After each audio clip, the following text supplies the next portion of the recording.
Select the layer that you want to animate. Normally, you would apply type array by going up to effects and presets. I have my own preset created. I'm going to apply that here from kbar. That just adds an extra point control here, which allows me to more easily control the position animation. So I'm just going to set that to -60 and 80. That means that the text is going to animate in from the bottom left. If I play that now, you can see each word animating in one after the other. Now what happens if we want to have each of those words appear on a certain beat to match an animation? Well, here I've got an animation of a ball, which is just bouncing 1, 2, 3, 4.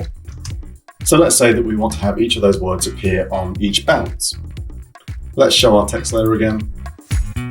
Up here in the type array effect, make sure that use markers is selected.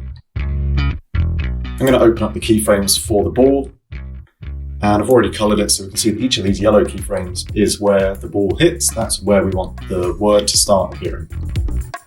With the text layer selected, I'm going to add a marker at each of those points.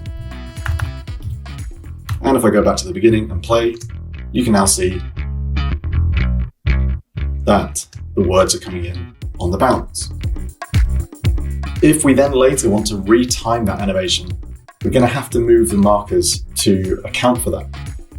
If we look here at ball 2, it's the same animation, but I've added a 30 frame or a 1 second gap in between the second and the third bounce.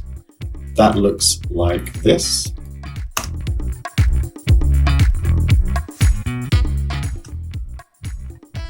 So to account for that, we need to move these markers to match up with the new keyframes at the ends.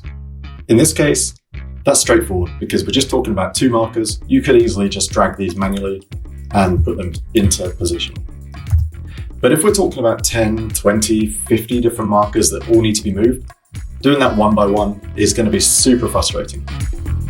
So if I now adjust the work area, just so that it contains the markers that we want to affect, now with MarkerMover, we can use these tools in the top row to move markers back and forth in time.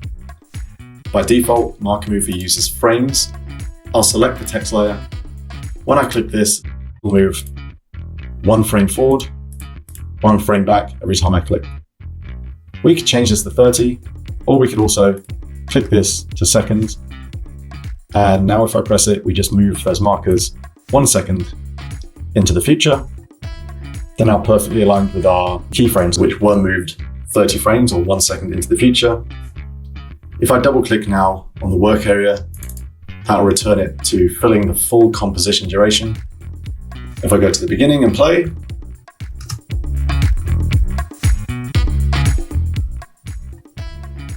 our text is now retimed to match our new animation.